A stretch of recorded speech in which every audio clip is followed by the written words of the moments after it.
Hello बच्चों, कैसे हैं आप सभी। उम्मीद कर रहा हूं कि आप सभी बहुत ही शानदार होंगे, लाजवाब होंगे। दोस्तों, मैं नवीन कुमार आप सभी का स्वागत करता हूं हमारे एनके सर विद्यापीठ यूट्यूब चैनल पर। तो बच्चों, हम क्लास 12 का चैप्टर नंबर 2 मानव में जनन पढ़ रहे थे। उसमें भी दोस्तों हमने इसके इंट्रोडक्शन के बारे में पढ़ लिया है बच्चों, ठीक है ना। तो चलिए आज हम इसके आगे की जो टॉपिक है वो है दोस्तों हमारा इसमें नर जनन तंत्र। दोस्तों, तो इसको दोस्तों आज हम डिटेल में समझेंगे और आसानी से इसको पढ़ेंगे, और पढ़ने के साथ साथ दोस्तों इसको इस तरीका से समझेंगे कि हमको ये तुरंत याद हो जाए। बच्चों देखिए, जो नर जनन तंत्र होता है ना बच्चों, ये हमारे शरीर के सुरुड़ी क्षेत्र में स्थित होता है। किसमें बच्चों? सुरुड़ी क्षेत्र में। तो हम कह सकते हैं बच्चों, जो नर जनन तंत्र होता है हमारा, वो हमारा सुरुड़ी क्षेत्र में स्थित होता है। ओके, कोई परेशानी है क्या आपको? नहीं। अब आप पूछेंगे सर ये सुरुड़ी क्षेत्र क्या होता है?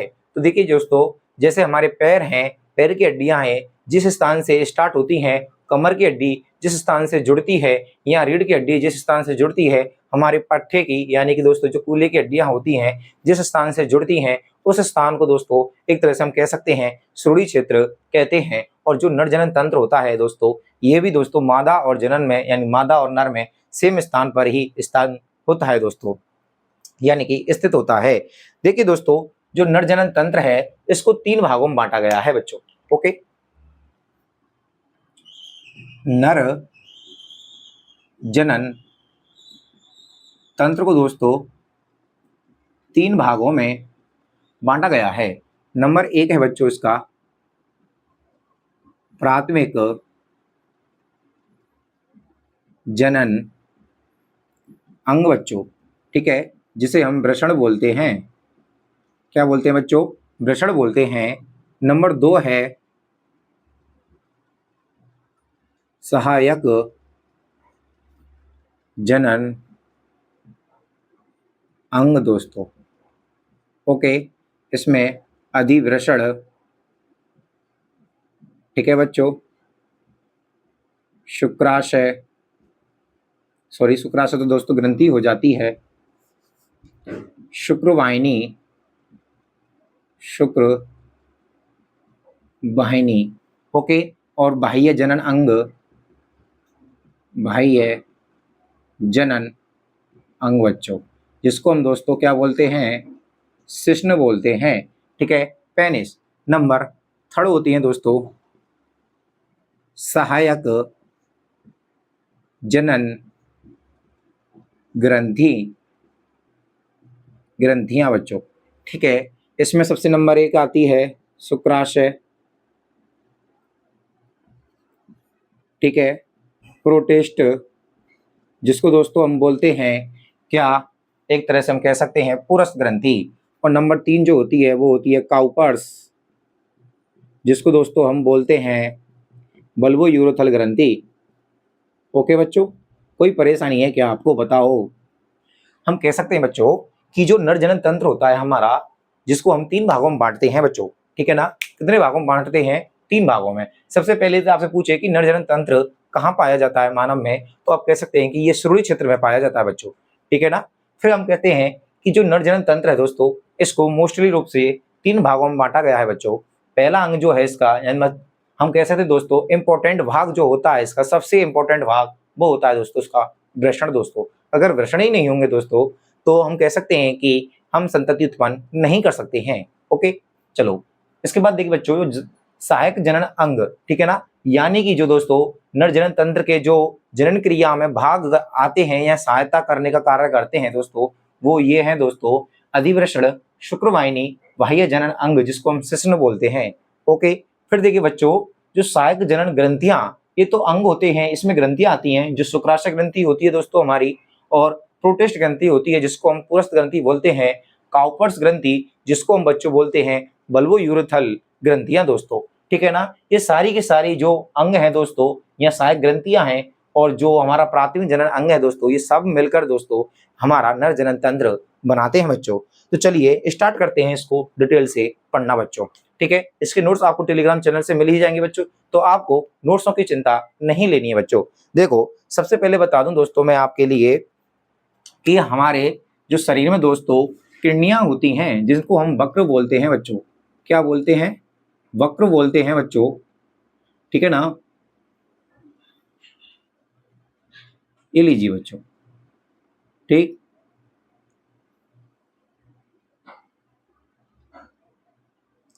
इस प्रकार से दोस्तों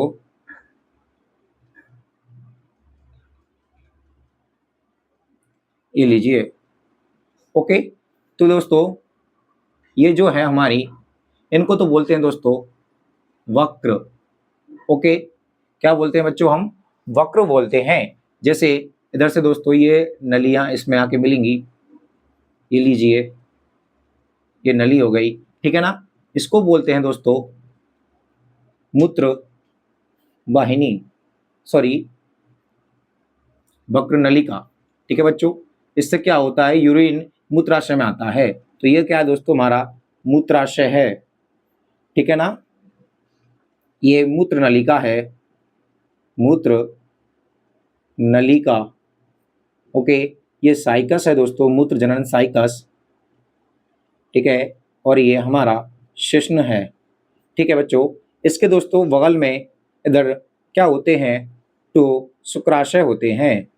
क्या होते हैं बच्चों, दो शुक्राशय होते हैं। एक इधर की साइड में होता है बच्चों, जैसे मैं आपको दिखा दूं, एक ये रहा और एक ये रहा बच्चों, ठीक है ना। तो ये क्या है, हमारे शुक्राशय हैं दोस्तों। ये तो मैं आपको नॉर्मल ही बता रहा हूँ। इसके बाद दोस्तों मैं आपको चित्र बनाकर भी बताऊंगा कि नर जनन तंत्र में किस प्रकार से हम उसको समझेंगे। देखो ये क्या हो गया, इसके शुक्राशय हो गए दोस्तों। और इसी पे दोस्तों एक क्या होती है, हमारी काउपर्स ग्रंथि होती है, ठीक है ना। एंड काउपर्स ग्रंथि बच्चों दो होती हैं, ठीक है ना। इधर ये लीजिए, दो बना दी, परंतु दोस्तों इसको इस प्रकार से दोस्तों, ठीक है ना, चारों तरफ से घिरे हुए।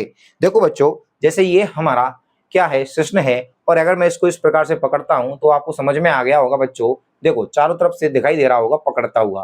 तो आप कह सकते हैं दोस्तों, जो ये शिश्न है इसके चारों तरफ दोस्तों एक ही ग्रंथि, ठीक है ना, एक ही ग्रंथि, जिसको हम बोलते हैं प्रोटिस्ट ग्रंथि, कई पिंडकों के रूप में दोस्तों जुड़ती हैं। किसके रूप में दोस्तों, कई पिंड मिलकर दोस्तों इस ग्रंथि का निर्माण करते हैं, जो सारे के सारे दोस्तों मूत्र वाहिनी में अपना स्राव छोड़ते हैं।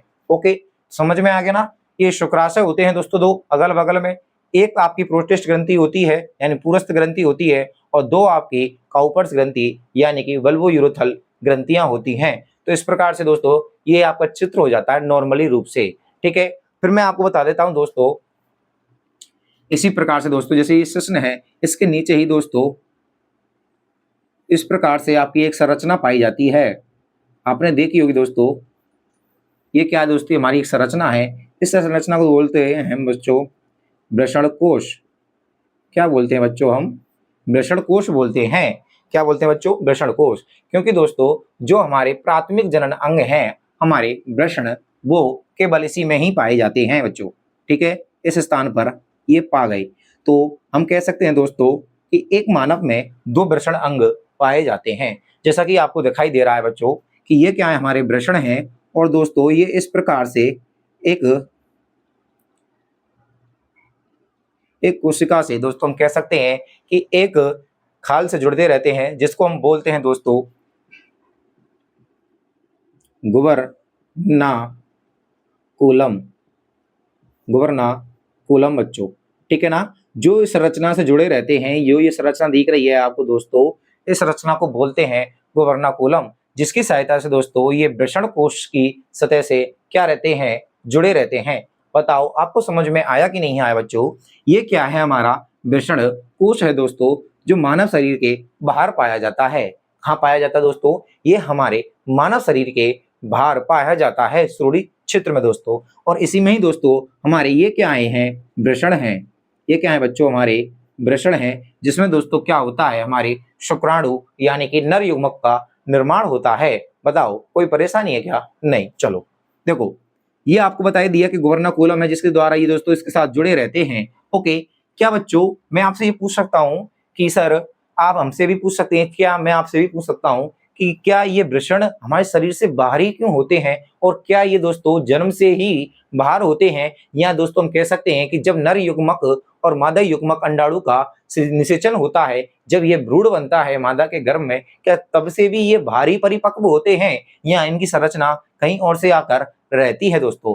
तो देखिए दोस्तों, हम कह सकते हैं कि जब एक माँ गर्भवती होती है, ठीक है ना, जब वह 7 मंथ की होती है गर्भवती, 7 मंथ बच्चों, ठीक है ना, गर्भवती होती है, तो ध्यान रखना बच्चों, यदि गर्भवती के समय दोस्तों गर्भ में यदि लड़का है बच्चों, क्या है हमारा, लड़का है, तो हम कह सकते हैं कि जो हमारे वृषण होते हैं बच्चों, ठीक है ना, 7 मंथ तक दोस्तों, यानी कि फर्स्ट से लेकर 7 मंथ तक दोस्तों, यह बच्चे उदर गुहा में, बच्चे की उदर गुहा, ओके बच्चों, जिसको बोलते हैं एब्डोमिनल,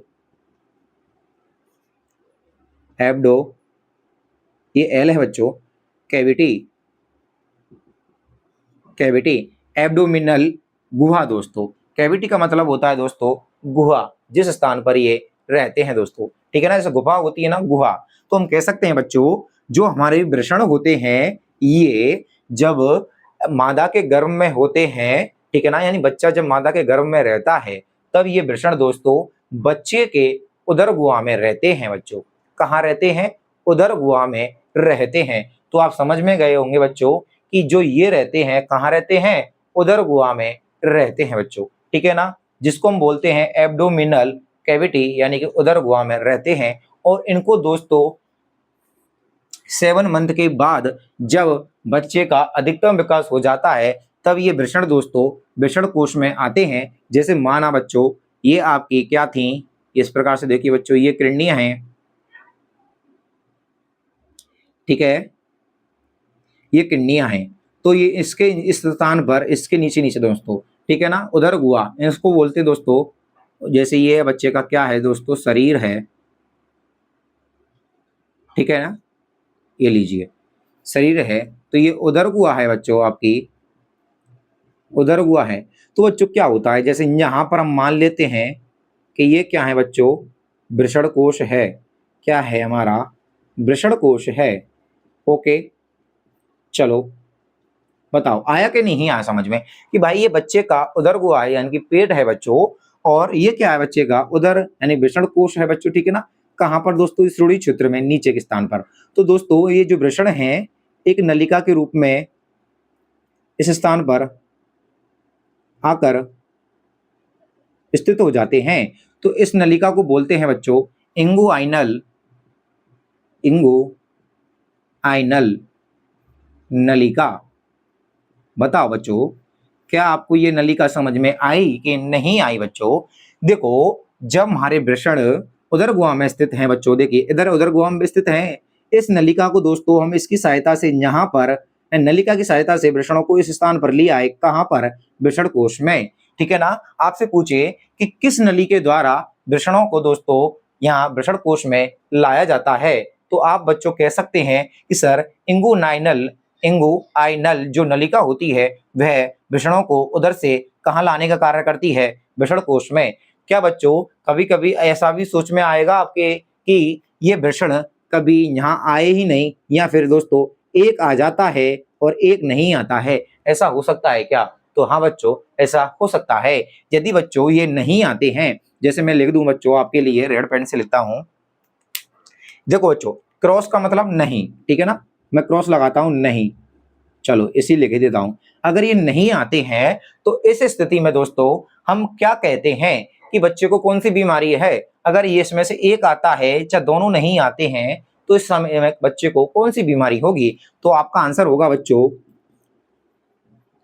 क्रिप्टो आर्कियोडिज्म, आर्कियोडिज्म, ओके बच्चों, कौन सी होगी, क्रिप्टो आर्कियोडिज्म। कब, जब उदर गुहा से जो ये वृषण है बच्चों आपके ये इस स्थान पर नहीं आते हैं, ठीक है ना, चाहे एक आ जाए चाहे एक नहीं आए, जब हम उसको क्या कहेंगे, क्रिप्टो आर्कियोडिज्म दोस्तों। अब आप पूछेंगे सर ये नहीं आएंगे तो क्या इसका इलाज हो सकता है, तो हाँ बच्चों इसका इलाज हो सकता है।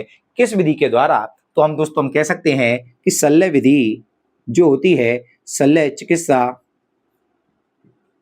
ओके बच्चों, शल्य शल्य चिकित्सा, ओके। इसके द्वारा क्या कर सकते हैं दोस्तों, इसको यहाँ ला सकते हैं, या दोस्तों हम इसको बोलते हैं आर्कियोपैक्सी,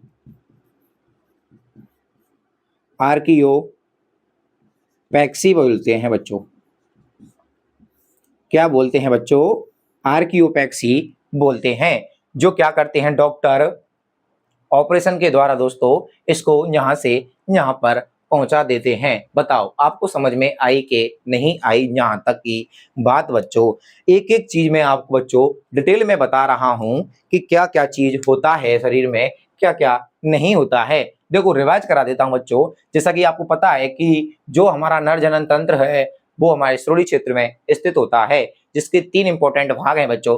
प्राथमिक जनन अंग वृषण, सहायक जनन अंग अधिवृषण, शुक्रवाहिनी, बाह्य जनन अंग। बताओ आपको समझ में आई के नहीं?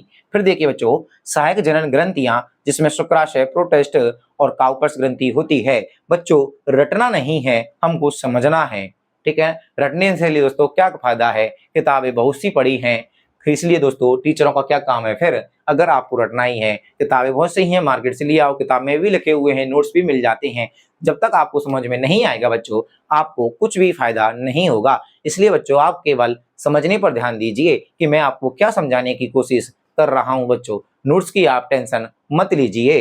नोट्स आपको दोस्तों टेलीग्राम चैनल पर मिल जाएंगे। एनके सर विद्यापीठ के नाम से आप टेलीग्राम चैनल सर्च भी कर सकते हैं, या फिर दोस्तों इस वीडियो की डिस्क्रिप्शन में जाकर आप उस पर लिंक पर क्लिक करेंगे, आप तुरंत हमारे चैनल से जुड़ जाएंगे, यानी कि जो हमारा टेलीग्राम चैनल है उसके पास पहुंच जाएंगे और आप नोट्स लिख सकते हैं। उसको आप बाद में भी लिख सकते हैं बच्चों, परंतु आपको ये समझ में नहीं आएगी और हर कोई टीचर इसको बारीकी रूप से नहीं पढ़ाते हैं, क्योंकि टाइम नहीं होता है स्कूलों में बच्चों कोर्स कराने के लिए।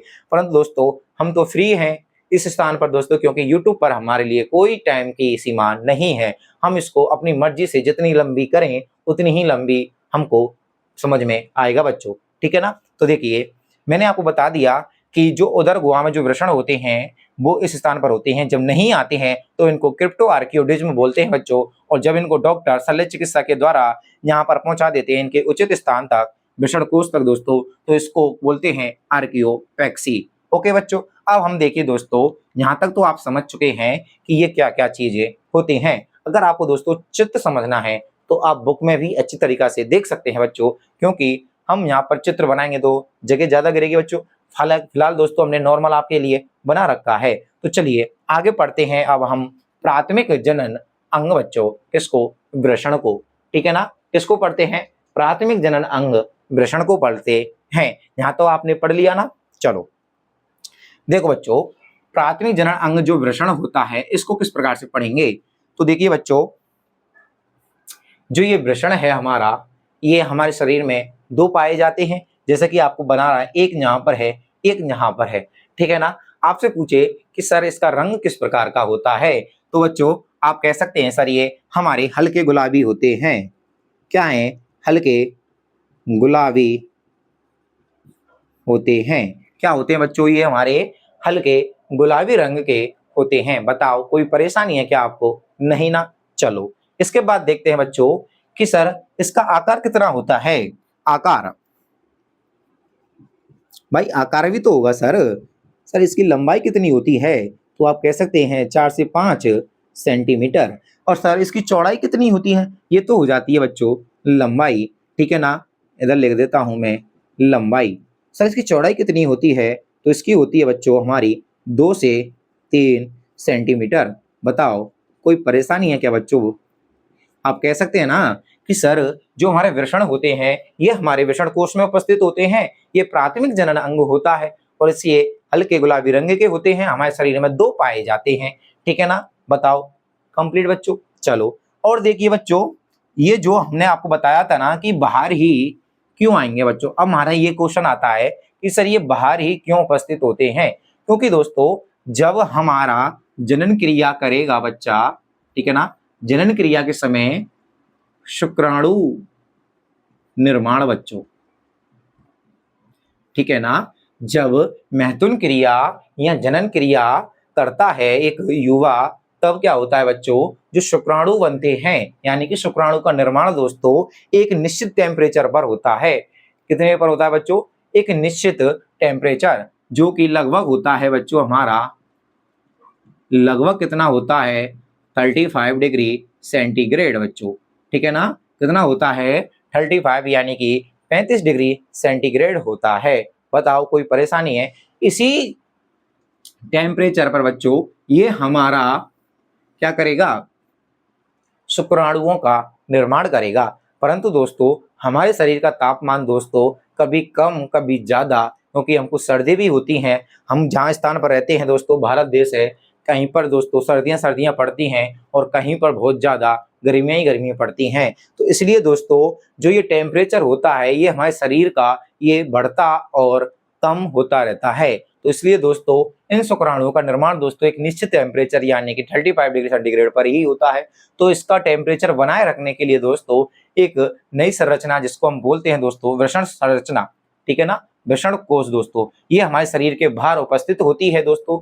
और ये दोस्तों हम कह सकते हैं सर्दियों में दोस्तों 35 डिग्री सेंटीग्रेड बनाए हुए रखती है और गर्मियों में भी 35 या कि ज्यादा होते हैं दोस्तों तो भी ये कम करने का कार्य करता है, और यदि ज्यादा कम हो जाता है तो बढ़ाने का कार्य करता है। तो हम कह सकते हैं शुक्राणु निर्माण के लिए इतना चाहिए। और हमारे शरीर का तापमान कितना होता है बच्चों?